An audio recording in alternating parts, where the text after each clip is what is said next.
धन्यवाद, धन्यवाद, धन्यवाद, धन्यवाद।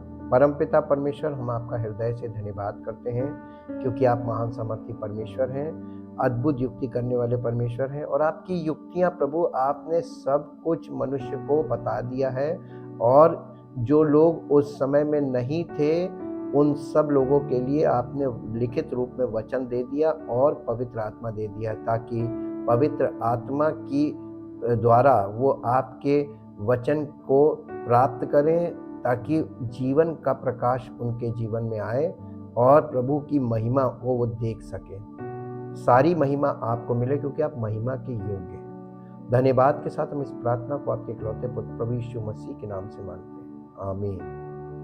Praise the Lord. हम परमेश्वर का धन्यवाद करते हैं। Light of life part episode 57 में आज हम लोग आ गए हैं, और आज हम देखेंगे डिवाइन लाइट है क्या। Jesus the divine light part 1। Jesus Christ is the divine light. और आज इसके पार्ट 1 में हम लोग बहुत छोटे छोटे पार्ट्स में इस बात को समझेंगे। जैसा कि कल हमने सुना था कि परमेश्वर के वचन में यूहन्ना रचित सुसमाचार उसका पहला अध्याय, उसके पहले पद से 4 पद तक पहले पढ़ेंगे। वहां पे आदि में वचन था और वचन परमेश्वर के साथ था और वचन परमेश्वर था। यही आदि में परमेश्वर के साथ था। क्या? वचन। ठीक है। किसके द्वारा? वचन जी। और जो कुछ उत्पन्न हुआ उसमें से कोई भी वस्तु किसके बिना? वचन के बिना उत्पन्न नहीं हुई। किसमें? वचन में जीवन था, और वो जीवन मनुष्यों की ज्योति थी। यानी वचन, जीवन और ज्योति, 3 चीजें पकड़ लीजिए। ठीक। और ज्योति अंधकार में चमकती है। इसमें लिखा अंधकार ने उसे ग्रहण ना किया। जैसा लग रहा है कि जैसे अंधकार ज्यादा शक्तिशाली था, उसने ज्योति को ग्रहण नहीं किया। ये गलत इंटरप्रिटेशन है हिंदी में। इसको इंग्लिश में पढ़ेंगे। अभी इंग्लिश में पढ़ेंगे तो इसका ये खुल के सामने आ जाएगा कि यहाँ पे क्या हिब्रू में यानी ग्रीक में क्या भाषा लिखी गई, क्या बात लिखी गई है, क्योंकि नए नियम का ओरिजिनल लैंग्वेज ग्रीक है। In the beginning, before all time was the word Christ. Word means Christ ji. And the word was with God. Christ is with God ji. And the word was God himself. वो स्वयं परमेश्वर था जी। He was present originally with God.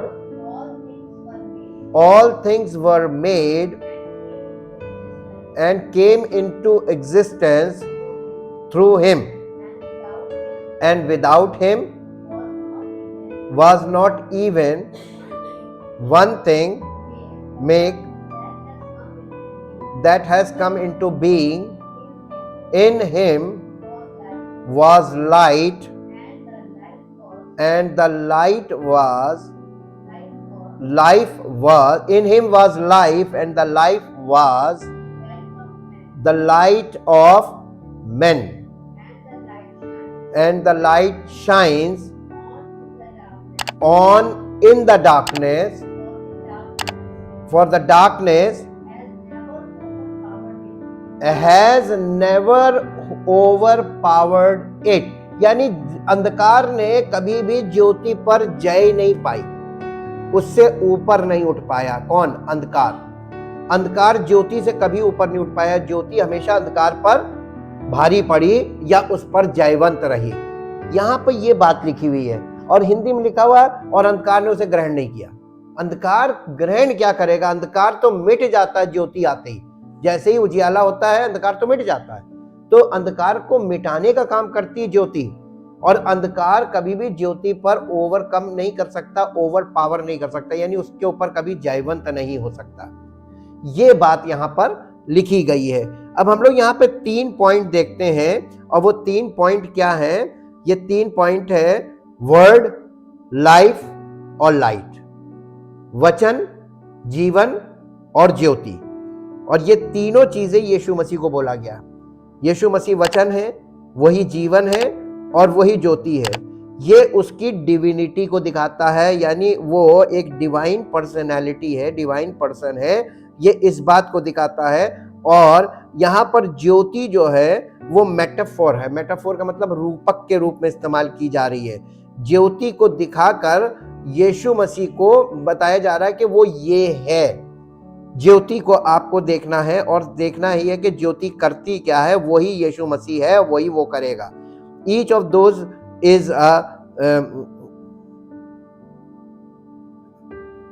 who is introduced to us in this book in metaphoric language. He is presented to us, यानी यीशु मसीह हमारे लिए ये प्रस्तुत किया गया है, presented to us as John opens as the word, as the life and as the light. यीशु मसीह को हमारे सामने वो प्रस्तुत कर रहा है यूहन्ना एक वचन के रूप में, मसीह के रूप में, क्राइस्ट के रूप में। और दूसरा है, या एक्चुअली वचन रिटन वर्ड है नहीं, ये यहाँ पे ये वचन का मतलब स्पोकन वर्ड, रेमा, और रेमा का मतलब होता है, स्पोकन वर्ड का मतलब होता है क्राइस्ट। क्राइस्ट मुख से निकला वचन, परमेश्वर के मुख से निकला वचन क्राइस्ट। और उसके बाद है लाइफ, उसको जीवन के रूप में दिया गया, जीवन देने वाला, और लाइट, प्रकाश देने वाला। और आपको अगर मसीह में आप हैं तो खाली जीवन नहीं, जीवन के साथ ज्योति जरूर होनी चाहिए। इसीलिए यीशु मसीह ने कहा था, जो कोई मेरे पीछे हो लेगा वो जीवन की ज्योति पाएगा, यानी जीवन के साथ ज्योति भी होगी। और जीवन यानी life plus light is equal to spiritual life. लेकिन जो फॉल्स लाइट है या स्पिरिचुअल नहीं है लेकिन अपने आप को स्पिरिचुअल कह रहे हैं, वहां पे लाइफ के साथ नॉलेज कर दीजिए आगे। लाइट नहीं है, नॉलेज है। उनके पास शब्द का ज्ञान है और जीवन, वो फिजिकल लाइफ को लाइफ बोल रहे हैं, तो life plus knowledge is equal to false Christianity. ये झूठे मसीह लोग होते हैं, इनके पास नॉलेज है, रिटन वर्ड की नॉलेज, और कहाँ क्या लिखा है, कैसे लिखा है, और कौन सी किताब में कितने पन्ने हैं, कौन से बाइबल की किस किताब में कितने अध्याय हैं, कितने पद हैं, और क्या कहाँ पे कौन सा शब्द लिखा है। इस टाइप की ये जनरल नॉलेज वाली चीजों को ये लोग ज्ञान कहते हैं। He is the word because he is the communication of God. प्रभु यीशु मसीह वचन है क्योंकि प्रभु यीशु मसीह परमेश्वर का संवाद है, कम्युनिकेशन। परमेश्वर बिना मसीह के मनुष्यों से बात नहीं करता, वो मसीह के द्वारा बात करता है। अभी हम आगे जाके ये चीजें सीखेंगे कि मसीह के द्वारा आज कैसे बात करेगा। आपके पास ये होगा, मसीह तो है नहीं, अरे कैसे नहीं, मसीह जीवित है, उसका आत्मा आज भी बातें करता है।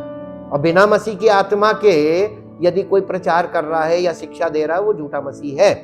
यही तो नया नियम हमको समझा रहा है और यही दिखाना मांग रहा है, यही सिखाना मांग रहा है। परमेश्वर हमको खाली सिखाता नहीं, शाब्दिक ज्ञान नहीं देता है, वो हमारे जीवन को अनुभवों में से गुजारता है, इसलिए ताकि हम खुद अपनी आंखों से देखकर डिसर्न करें, कानों से सुनकर डिसर्न करें, और मन से अंडरस्टैंड करें व्हाट इज एब्सोल्युटली राइट और व्हाट इज एब्सोल्युटली रॉन्ग। लोगों के भरमाने में ना आए, क्योंकि भ्रमित तो कानों के सुनने से भी हो सकते हैं, आंख के देखने से भी हो सकते हैं, और अंडरस्टैंडिंग नहीं है, मिस अंडरस्टैंडिंग होने से हम भ्रमित हो जाते हैं। बस ये जीसस इज द उसको वचन के रूप में इसलिए दिखाया गया because he is the communication of God.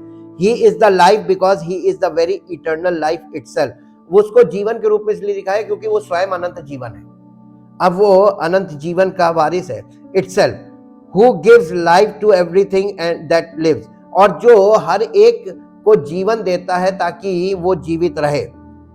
And he is the light because he is the one true illuminator who illuminates all spiritual reality.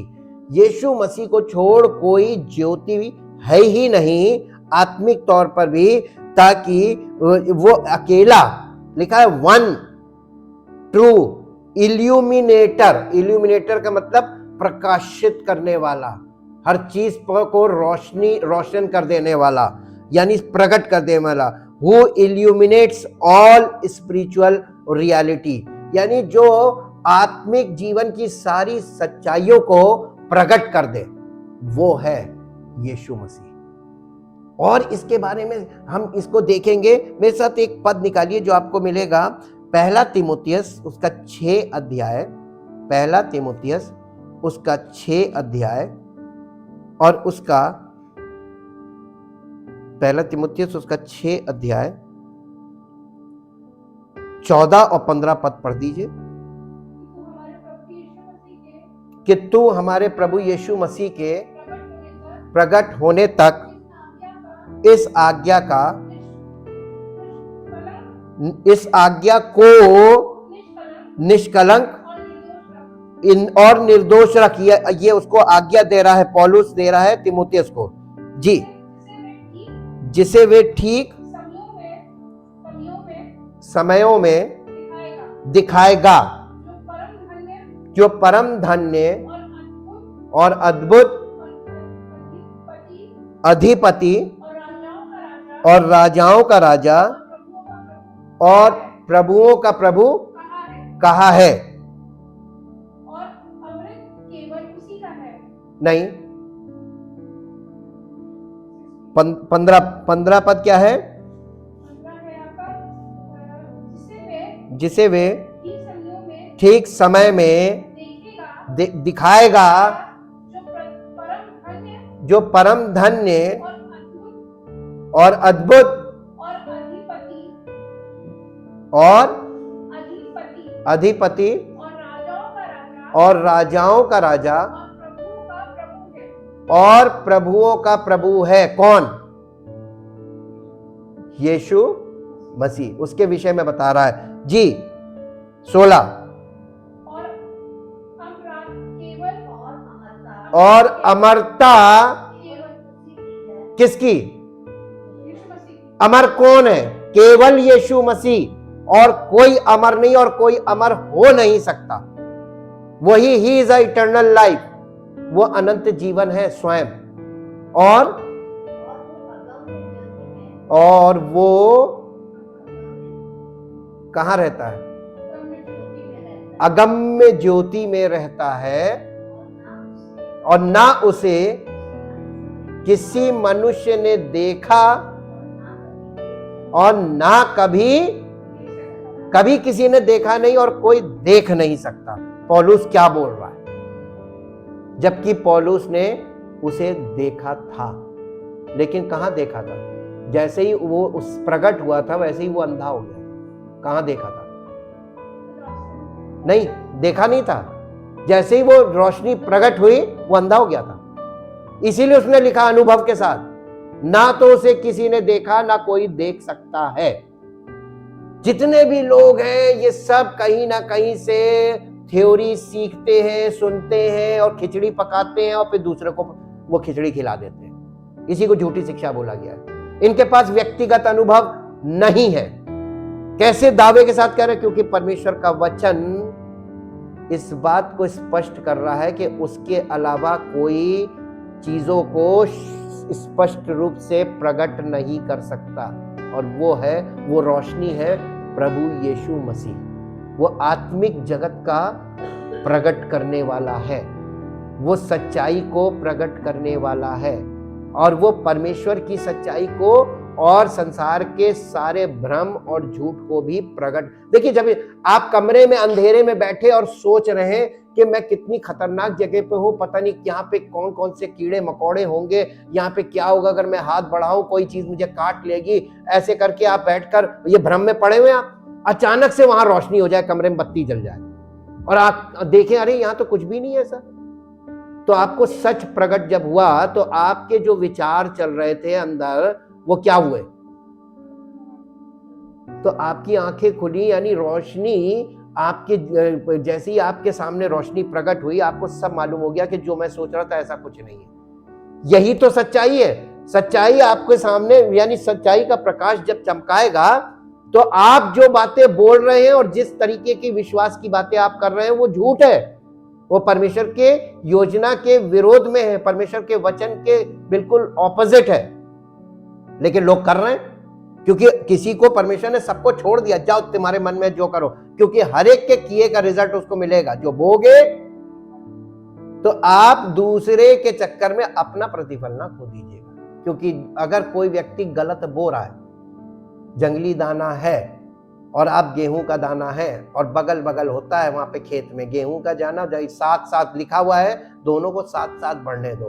तो इस संसार में दोनों दाने साथ साथ हैं, लेकिन दोनों की जाति अलग है। दोनों की जाति का मतलब दोनों के सोर्सेज अलग हैं, दोनों के सीड अलग हैं, दोनों का सब कुछ अलग है, दोनों के काइंड अलग है। और ये काइंड कभी मिक्स नहीं करने चाहिए, क्योंकि अगर आपने मिक्स कर दिया हाइब्रिड हो जाएगा, और परमेश्वर हाइब्रिड तो बिल्कुल नहीं बर्दाश्त करता है।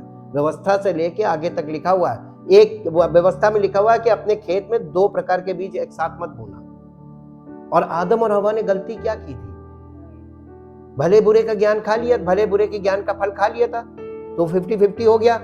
वहीं से तो प्रॉब्लम शुरू हो गई। मनुष्य परमेश्वर के स्वभाव में दिखता तो है लेकिन है नहीं, पतन की अवस्था में। और ये पतन वाला मनुष्य धार्मिक बनकर अपने आप को बहुत अच्छा दिखा देता है, धोखा देता है, अपने आप को पहले देता है, फिर आसपास के लोगों को धोखा देता है, और लोग उसके सामने भक्त बन के बैठ जाते हैं। सोर्स पे अब आप बाइबल की ओपनिंग से चलेंगे तो आपको पता चलेगा फॉल्ट कहां से, ओरिजिनल फॉल्ट कैसे आ रही है। और ये सब बहुत बड़े बड़े गुरु बन गए, फॉलन स्टेट वाले, और इनको वो ज्योति प्रकट ही नहीं हुई, कभी किसी ने नहीं देखा। और जब वो प्रकट हुआ सबने उसका इनकार किया, सबने उसको एक्सेप्ट नहीं किया, और जिन्होंने एक्सेप्ट नहीं किया आज वो गुरु बन गए। तो उसने बोला ये बिना मेरे परमेश्वर का वचन हमको कंपाइल करके क्यों दिया गया बाइबल? क्योंकि ये बाइबल पोल खोलती है, ये पोल खोल बुक है, और ये आत्मिक वर्ल्ड की, फिजिकल वर्ल्ड की, हर तरीके के वर्ल्ड की पोल खोलती है।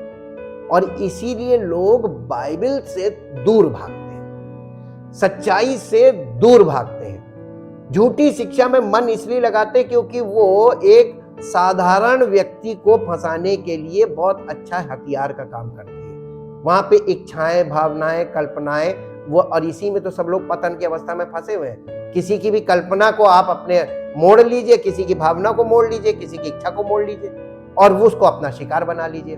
लेकिन जो लोग प्रभु यीशु मसीह को फॉलो करते हैं, यीशु मसीह का ये चैलेंज है, यदि कोई मेरे पीछे हो लेगा तो वो अंधकार में नहीं चलेगा। अंधकार का मतलब भ्रम में नहीं रहेगा, जीवन की ज्योति यानी divine light, light of life उसके अंदर आ जाएगी, because of the word of God. Jesus is the word of God, और यीशु मसीह का आत्मा पवित्र आत्मा है, और ये जो रिटन वर्ड हमारे पास है ये यीशु मसीह के विषय में गवाही देता है, और पवित्र आत्मा उस सच्चाई को हमारे अंदर स्थापित कर देता है। कभी धोखा खाना नहीं चाहिए। यहां पे एकदम स्पष्ट, इसको अब इंग्लिश में पढ़ेंगे, 14, 15 और 16, 1 तिमोथियस चैप्टर 6, 1 तिमोथियस चैप्टर 6 वर्स 14, 15 एंड 16, और थोड़ा सा क्लियर हो जाए। हाँ, 14, 15, 16, to keep all his precepts। precepts का मतलब उसने जो जो बातें, परमेश्वर की आत्मा और वचन ने तुमको जो जो बातें बताई हैं और जिस तरीके से बताई है, step by step, precepts, unsullied and flawless,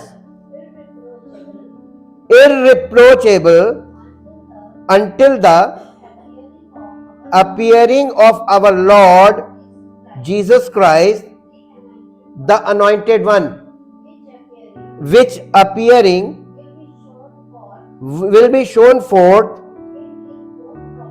in his own proper time by the blessed only sovereign, यानी सॉवरेन का मतलब होता है ruler, the king of kings and the lord of lords, who alone has immortality in the sense of exemption from every kind of death and lives in an unapproachable light. अगम्य ज्योति का मतलब होता unapproachable light. Divine light is Jesus Christ, and Jesus Christ is the divine light which is unapproachable, जहां तक कोई पहुंच नहीं सकता, जो कभी देखा नहीं और ना कभी देख सकता है जी. Whom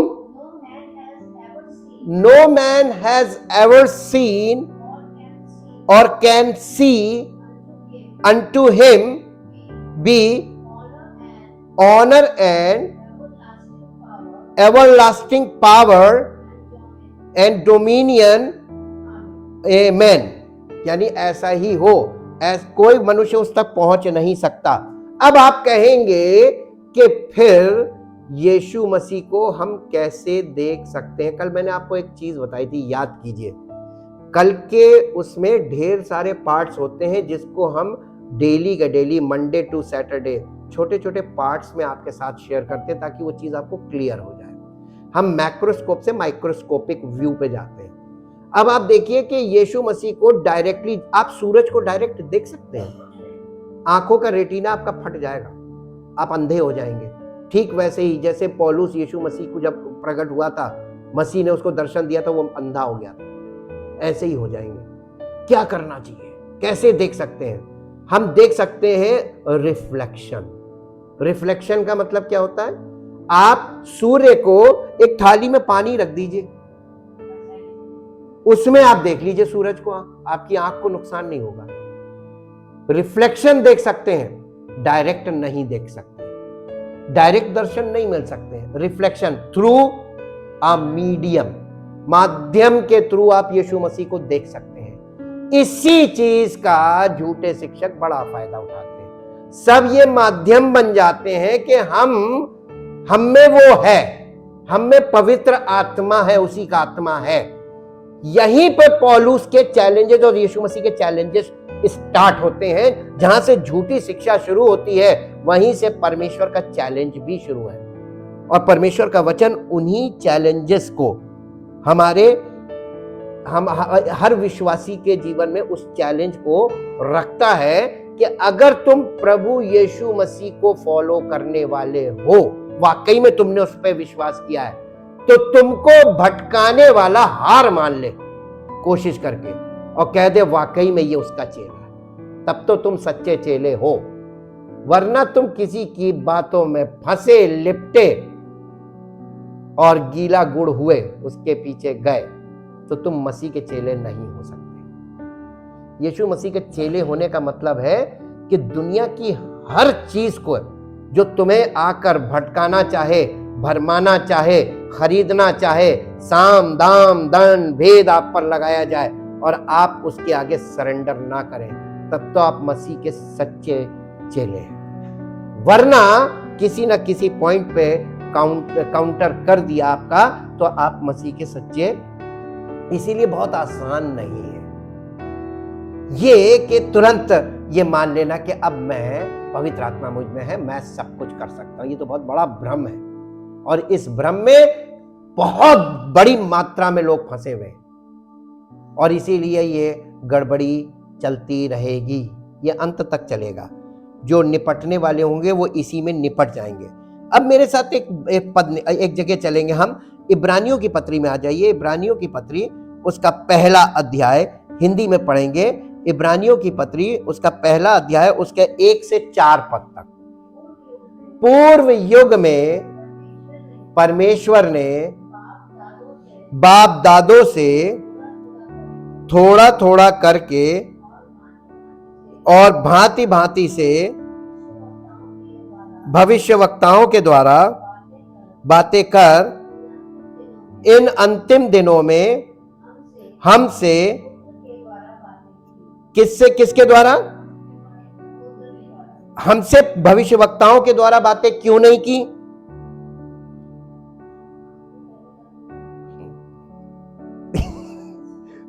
भविष्यवक्ताओं के द्वारा क्यों नहीं की? देखिए, सबसे पहली बात तो आगे पढ़ लीजिए, फिर हम इसको समझेंगे। जिसे हमसे पुत्र के द्वारा बातें की, जिसे उसने सारी वस्तुओं का वारिस ठहराया, फिजिकल वर्ल्ड की भी और स्पिरिचुअल वर्ल्ड की भी, और उसी के द्वारा उसने सारी सृष्टि की रचना की है। वो उसकी, किसकी? परमेश्वर पिता की महिमा का, यीशु मसीह परमेश्वर, असली ज्योति परमेश्वर है, और उस परमेश्वर की ज्योति का प्रकाश यीशु मसीह है, परमेश्वर का पुत्र जी। और उसके तत्व की, यानी एग्जैक्ट कॉपी, वही चीज, वही तत्व जो परमेश्वर है, वही आत्मा यीशु मसीह है, सेम जी। और सब वस्तुओं को, और ये पूरी सृष्टि, पूरी पृथ्वी और सब कुछ परमेश्वर किस चीज से कंट्रोल किए हुए है? The power of his word. और लोग क्या कर रहे हैं? उसके वचन के साथ खिलवाड़ कर रहे हैं। बहुत झेलेंगे, क्योंकि परमेश्वर ने अपने नाम से ज्यादा अपने वचन को इज्जत दी है। जब इसमें ABCD नहीं मालूम है, पवित्र आत्मा का अभिषेक काम नहीं कर रहा, पवित्र आत्मा एज अ पर्सन आपके जीवन में नहीं है, भ्रम में आप ये गलती कर रहे हैं, तो चेत जाओ। क्योंकि नए नियम में पौलुस के द्वारा पवित्र आत्मा ने पत्रियों में कलीसियाओं को ये लिखवाया कि सिद्ध ज्ञान सहित एक दूसरे को, यानी कलीसिया में जो अन्य लोग हैं, एक दूसरे को सिखाओ और चिताओ। चिताओ का मतलब क्या हो? चिताओ का मतलब उनको वार्न करते रहना, सिखाना भी, वार्न भी करना, कि अगर तुम इससे जरा सा भी दाएं बाएं होगे तो परमेश्वर के क्रोध का निशाना बन जाओगे। ये बहुत गंभीर चीज है। ये इसीलिए इब्रानियों में लिखा हुआ है कि हमारा परमेश्वर भस्म करने वाली आग है। इज अ कंज्यूमिंग फायर, जो तुम्हें भस्म कर सकती है। ऐसा ना हो कि भस्म कर दे, इसलिए पहले उसके साथ खिलवाड़ मत करो। सारी अज्ञानता माफ करने को हमेशा से राजी था, राजी है और आगे भी राजी रहेगा, लेकिन खिलवाड़ मत करो। जानबूझ के गलती मत करो। अनजाने में जो होती है उसकी माफी है, भूल से होती है माफी है। अनजाने में किए गए सब गुनाह माफ आज भी करने को तैयार है। इसीलिए मन फिराओ का मतलब है कि जो भूल चूक तुमसे होती रही है उसको एक्सेप्ट करो कि हम सब, पौलुस तक ने कहा, जो एक बहुत, यानी फरीसी पंथ से था और वो व्यवस्था की धार्मिकता के हिसाब से अपने आप को निर्दोष मानता था, जब उसका एनकाउंटर हुआ तो उसने कहा वो जो कुछ मैंने किया व्यवस्था की धार्मिकता के आधार पर, वो मेरी अज्ञानता थी, लेकिन प्रभु के आने के बाद अज्ञानता अब नहीं है। अब वही पौलुस, प्रकाश निकल रहा उसके जीवन से। उसने मांगा था, माफी मांगी थी, इस बात की तौबा करी थी, इस बात से मन फिराया था कि हाँ प्रभु, मैंने पुराने नियम की धार्मिकता पर भरोसा रखा था, ये मेरी गलती थी। मैं, यहूदी लोग जिस तरीके से अपने आप को धर्मी घोषित करते हैं, मैं अपने आप को धर्मी घोषित कर रहा था, लेकिन उसने बोला कि अब मैं उस धार्मिकता को कूड़ा समझता हूं। फिलिपियों में उसने कहा, ताकि परमेश्वर की धार्मिकता, जिसका आधार यीशु मसीह का बलिदान और उस पर विश्वास करना है, वो मेरी धार्मिकता, यीशु मसीह हमारी धार्मिकता बन जाए। आपको अपनी धार्मिकता से बाहर आना पड़ेगा ताकि यीशु मसीह आपकी धार्मिकता बने। ये ऐसा नहीं है। अब यहाँ पे उसको और क्लियर बताया गया है। पूर्व युग में, यानी प्राचीन काल से, उत्पत्ति से लेके मलाकी तक, ये पूर्व युग है। और पूर्व युग में परमेश्वर ने इजराइलियों से, यहूदियों से, जिन्हें वहां पे, यहाँ पे लिख रहा हमारे बाप दादों से थोड़ा थोड़ा करके भांति भांति से भविष्य वक्ताओं के द्वारा बातें की। मालूम है, डायरेक्ट बात परमेश्वर शुरू से नहीं करता। अब आपको फिर मैं ये बता दूं कि भविष्य वक्ताओं के द्वारा बातें करता था, लेकिन अब्राहम से तो उसने डायरेक्ट बात की थी, मूसा से भी उसने डायरेक्ट बात की थी, और एक और था उसकी 7वीं पीढ़ी में, अब आदम की 7वीं पीढ़ी में हनोक, उसने परमेश्वर को की बात को यानी डायरेक्ट सुना था। ये डायरेक्ट परमेश्वर की वाणी सुनने वाले लोग भी रहे, लेकिन ये गिनती के थे, ये परमेश्वर के चुने हुए थे, ये सारे जनरल चीज नहीं थी, ये स्पेशल लोग थे। लेकिन जनरली लोगों से वो कैसे बात करता था? भविष्यवक्ताओं के द्वारा। यहां तक कि दाऊद से भी भविष्यवक्ता के द्वारा बातें की। जब दाऊद अपने मन में ये विचार कर रहा था कि मैं राजमहल में रहता हूं और परमेश्वर का संदूक जो है वो तंबू में पड़ा हुआ है, तो मैं उसके लिए एक भवन बनाऊंगा, ये बात उसके मन में विचार आया, और उसने इस बात को जैसे ही बोला तो वो जो उस समय वहां पर भविष्यवक्ता था, उसने कहा कि हे राजा, तू जो चाहे वो कर, परमेश्वर तेरे संग है। परमेश्वर ने उस भविष्यवक्ता को तुरंत पकड़ा कि अब तू ही जाकर उससे बोल कि परमेश्वर मना कर रहा है कि तू ये काम नहीं करे, मैं तुझसे ये नहीं चाहता हूं। और उसी ने जाके बोला, भविष्यवक्ता के द्वारा दाऊद से भी बात की।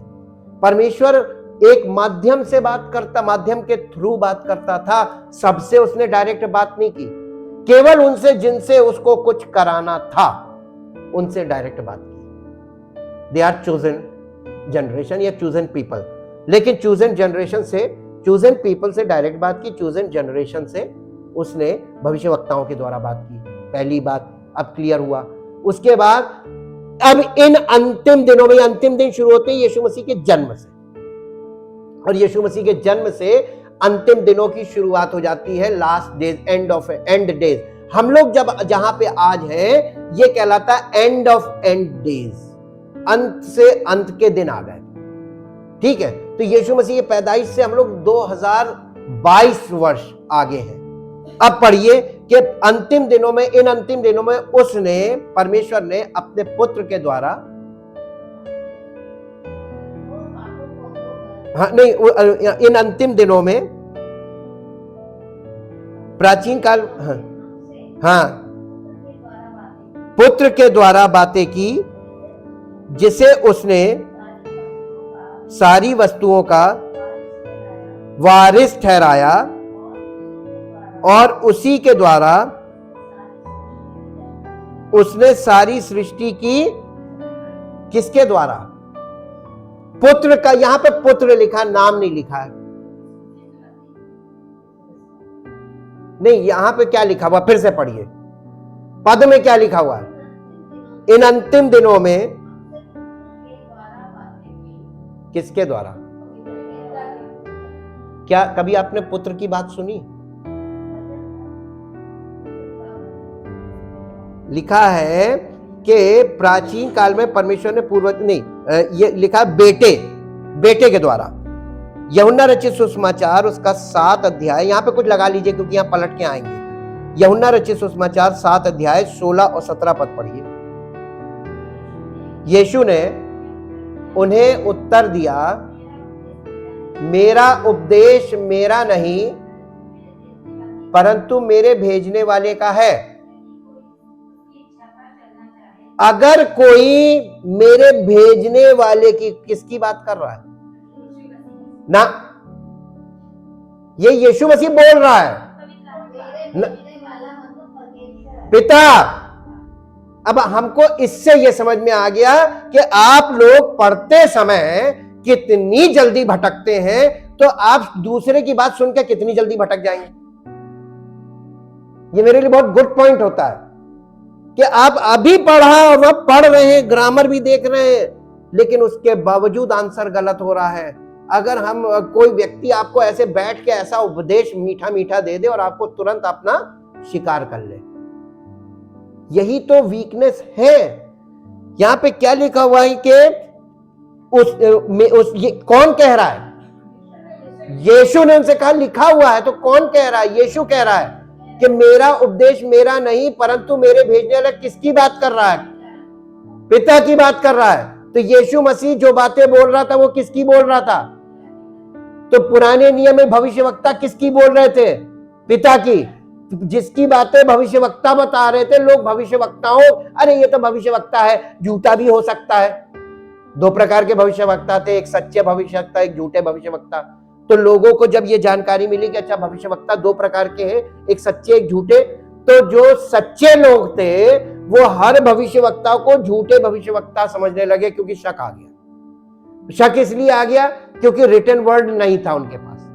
उनके पास रिटन वर्ड, और रिटन वर्ड जो वो तोरा था यानी व्यवस्था थी, तो वो व्यवस्था की ऐसी लैंग्वेज थी कि लोगों को, सब लोग पढ़े लिखे नहीं थे, तो जनरली आदमी उसको खुद नहीं समझ सकता था। ये पुस्तक ऐसी है बाइबल जिसे कोई स्वयं नहीं अंडरस्टैंड कर सकता। आज भी वही दशा है जो उस समय में थी। तो उस समय में झूठे भविष्यवक्ता सफल इसलिए हुए थे क्योंकि सच्चे भविष्यवक्ता की बातों को पलट पलट कर लोगों को भ्रमित करने का काम बड़ी मात्रा में किया जाता था। इसलिए सारे इजरायली लोग भ्रम में फंस गए, और उसके पीछे का रीजन था फॉल्स टीचिंग का कारण था फॉल्स टीचर्स। और फॉल्स टीचर्स का मतलब कि वो व्यवस्था की बातों को पलट पलट कर अपने तरीके से उनको, और जितने भविष्यवक्ता थे उतने प्रकार के लोग उस समय इजरायली थे, ये गोत्रों में बढ़ते चले गए। ये पंथ पंथ पंथ पंथ यानी डिनोमिनेशन बढ़ता चला गया। आज भी वही चीज है। मसीह में आप आ जाइए, मसीह के द्वारा पिता ने बातें की। अब मसीह में भी दो प्रकार के, ये लिखा हुआ है दूसरा पत्रस 2 अध्याय उसका पहला पद लिखा, जैसे उनमें झूठे भविष्यवक्ता थे, किनमें? यहूदियों में, वैसे ही तुम में यानी मसीहों में झूठे उपदेशक भी होंगे जो झूठा उपदेश देंगे। अब बताइए, पुत्र की आपने आवाज कहां से सुन ली? अगर पुत्र की सुनी होती तो आपकी जिंदगी बदल गई होती एक झटके में। क्योंकि पुत्र की नहीं सुनी, झूठे उपदेशक की सुनी, आपके जीवन में कोई परिवर्तन नहीं हुआ, बल्कि आप और भटक गए और दूसरों को भटकाने लगे कि हम तो गिरे हैं, इसे भी गिराओ। देखिए अब फिर वापस वहीं आ जाइए, यूहन्ना में 7 अध्याय कहां थे? नहीं, यूहन्ना में अभी पढ़ रहे थे 7 अध्याय, हाँ 17। मेरा उपदेश मेरा नहीं परंतु मेरे भेजने वाले का है। यदि कोई किसकी इच्छा पर? तो यीशु मसीह की इच्छा पे चलना कि पिता की इच्छा पे चलना? यही बात तो उसने झूठे प्रचारकों के लिए बोली।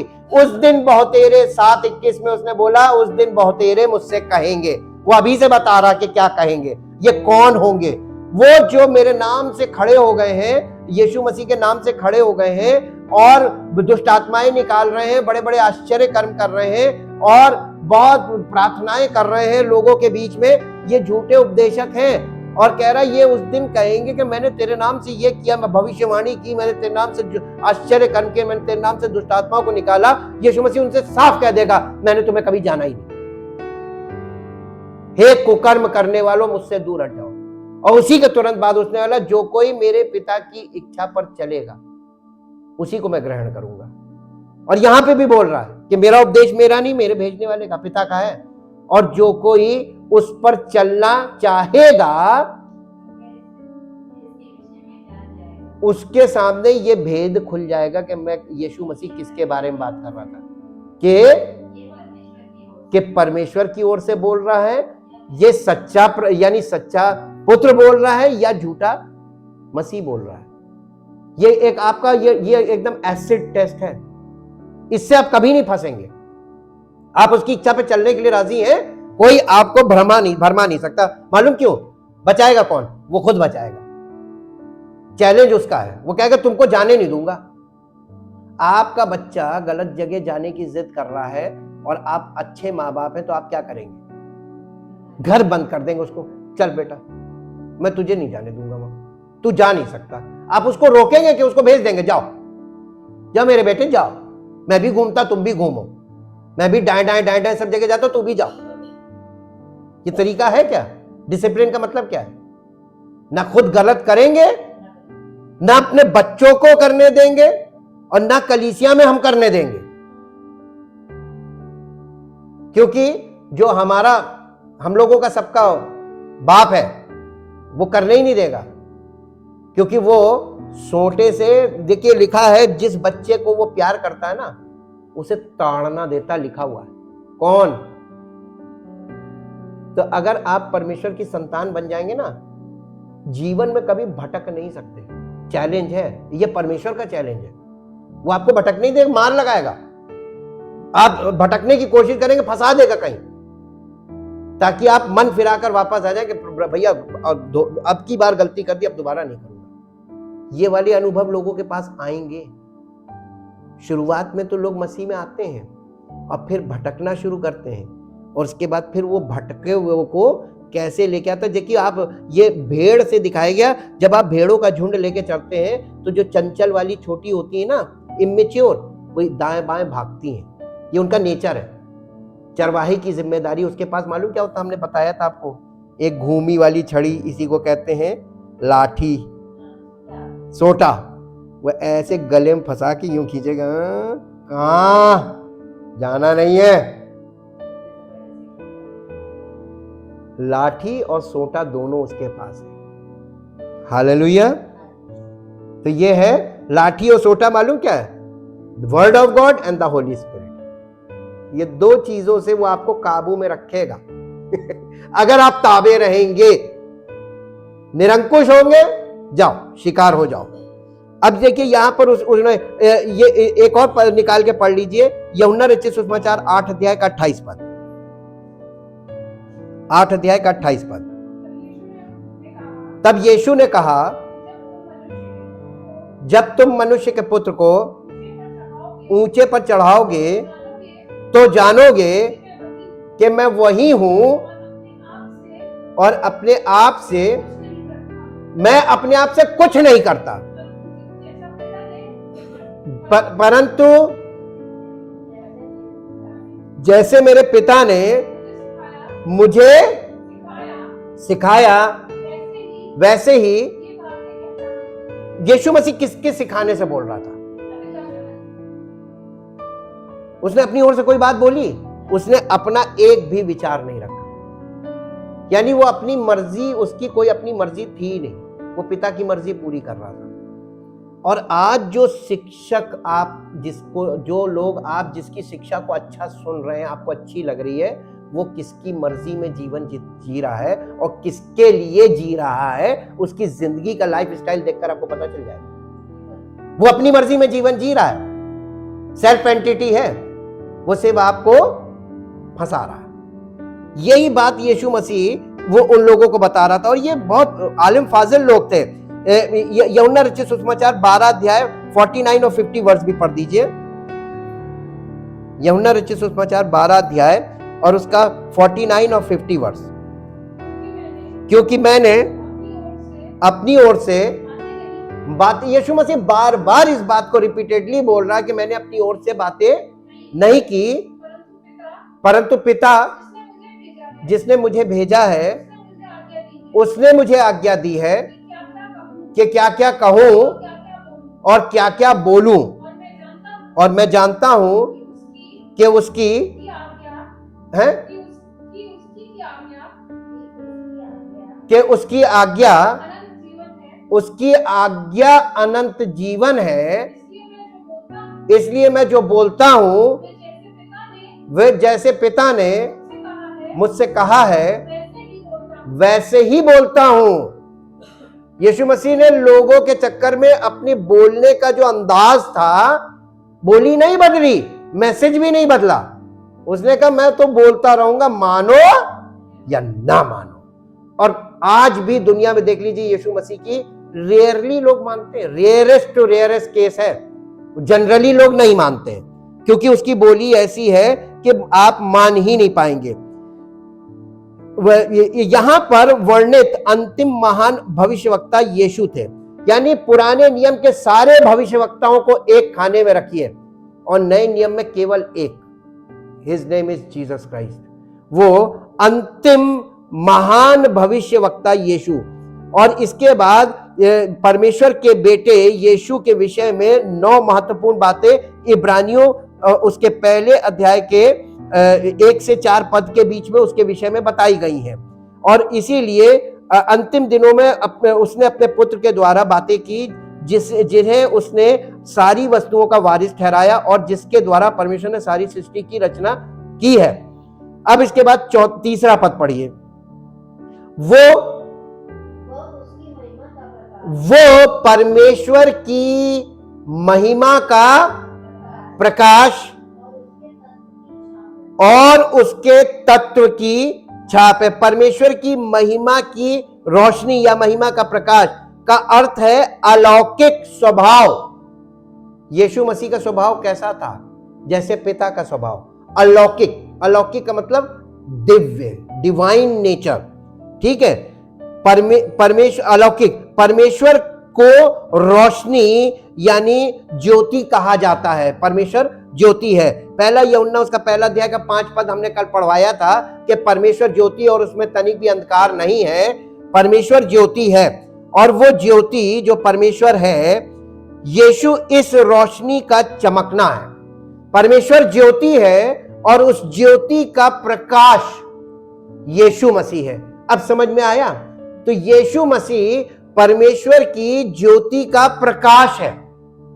तो इसका मतलब परमेश्वर को कभी किसी ने नहीं देखा। अगर आपने यीशु मसीह को देख लिया तो आपने किसको देख लिया?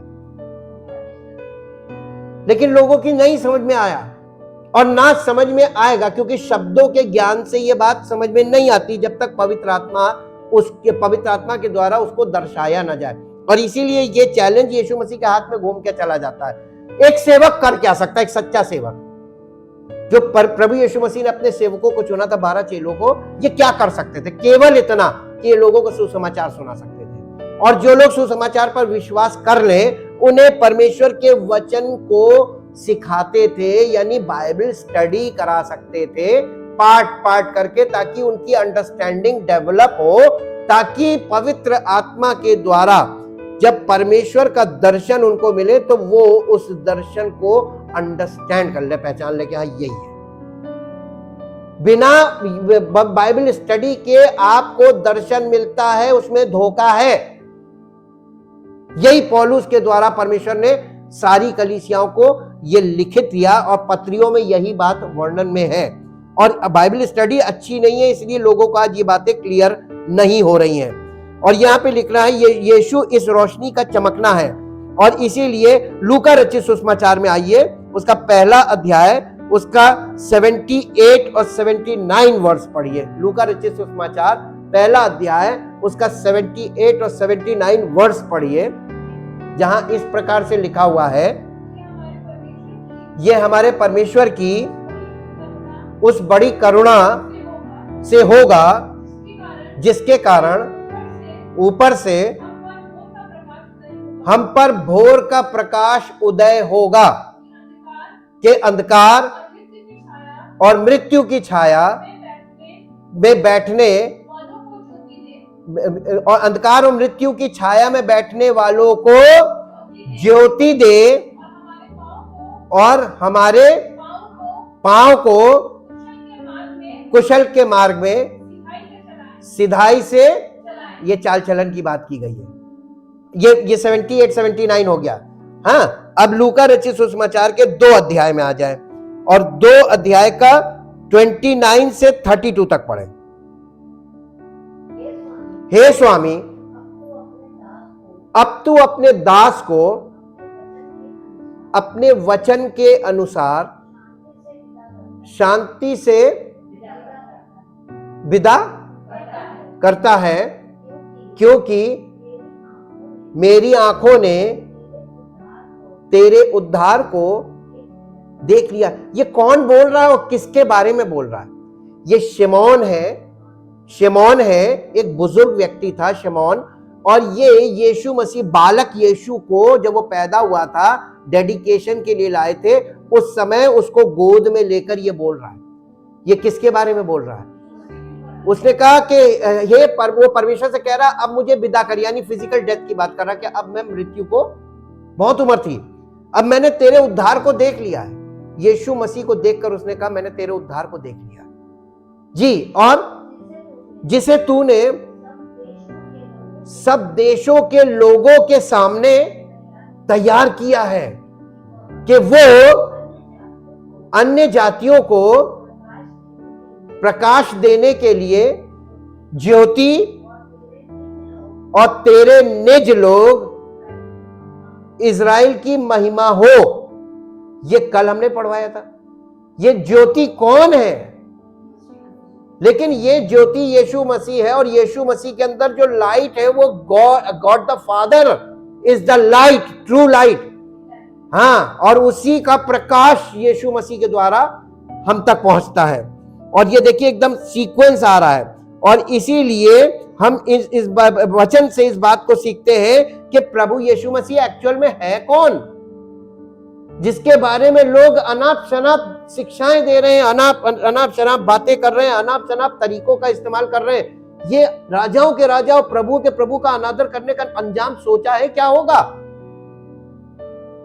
जिसके विषय में लिखा हुआ है कि वो भस्म करने वाली आग है, और जिसका असली रूप अगर आपको देखना है सेकंड कमिंग के समय जो आपको देखने को मिलेगा, प्रकाशित वाक्य के पहला अध्याय शुरू में पढ़ लीजिएगा, आपको पता चल जाएगा कि कितना भयानक तरीके वो राजाओं के राजा के रूप में आएगा, तो किस रूप में आएगा और कैसा वो रिएक्ट। वो यीशु नहीं जो मेमना बन के आया था, बलिदान उठा लिया।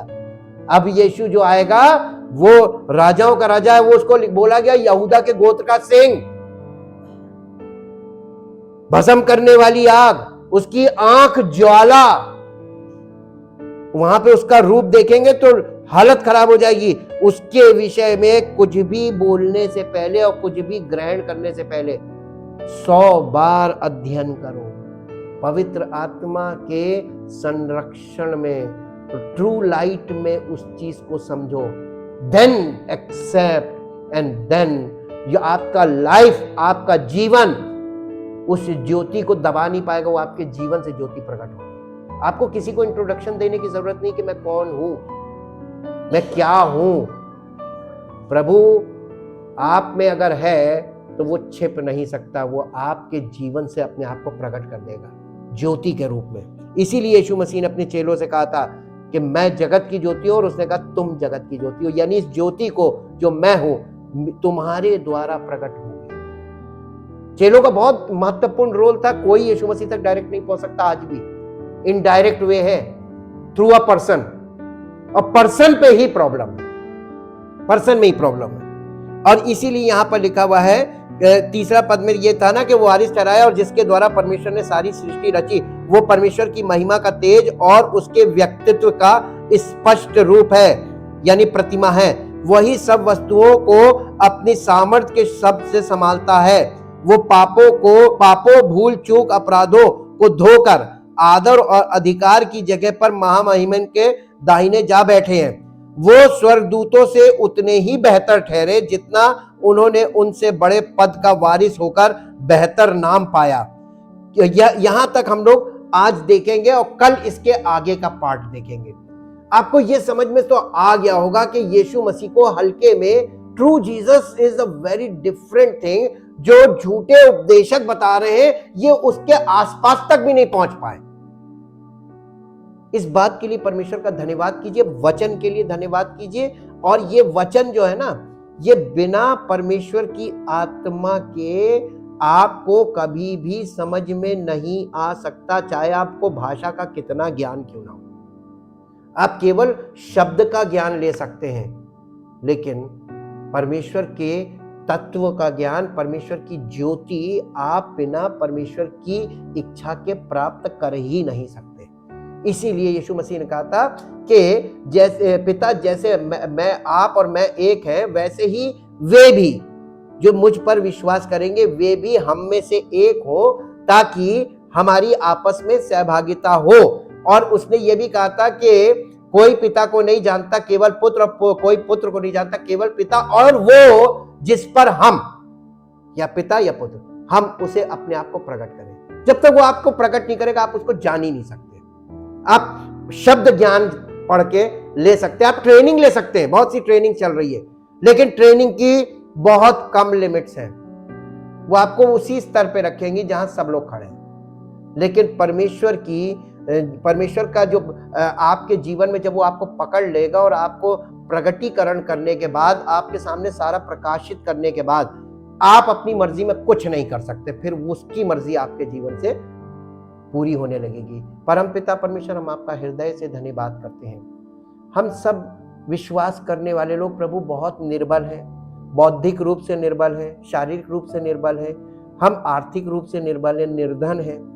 लेकिन प्रभु हम धन्यवाद इसलिए कर रहे हैं कि हम ऐसे हैं। हम इस बात के लिए धन्यवाद कर रहे हैं क्योंकि आपके वचन में लिखा हुआ है नए नियम में कि आपने निर्धनों को चुना है ताकि धनवानों को लज्जित करें। आपने निर्बलों को चुना है ताकि बलवानों को लज्जित करें। आपने नीचों और तुच्छों को चुना है, यानी हम कुछ नहीं है, ऐसे लोगों को चुना है ताकि जो अपने आप को बहुत कुछ समझते हैं उन्हें लज्जित करें। हम इस बात के लिए आपका धन्यवाद करते हैं और चाहते प्रभु हम निर्बल भी हैं, निर्धन भी हैं, हम तुच्छ हैं, हम कुछ नहीं है, लेकिन प्रभु हम अपने आप को आपको समर्पित करते हैं क्योंकि कुछ नहीं से आप सब कुछ कर सकते हैं। हाँ प्रभु, हम आपका धन्यवाद करते हैं। आपकी मर्जी हम सब के जीवन में अक्षरशः पूरी हो और आपकी सामर्थ ऐसी प्रकट हो ताकि सब लोग जो हमें जानते हैं और जो यहाँ पर आते हैं, सब लोग विश्वास करने वाले विश्वासी, जो लोग इन लोगों को जानते हैं, उनके जीवन में आपकी महिमा दिखाई, इनके जीवन के द्वारा वो आपकी महिमा को देख सके ताकि सारी महिमा आपको मिले। इस प्रार्थना को आपके इकलौते पुत्र प्रभु यीशु मसीह के नाम से मांगते हैं, आमीन। Praise the Lord. परमेश्वर आपको आशीष दे।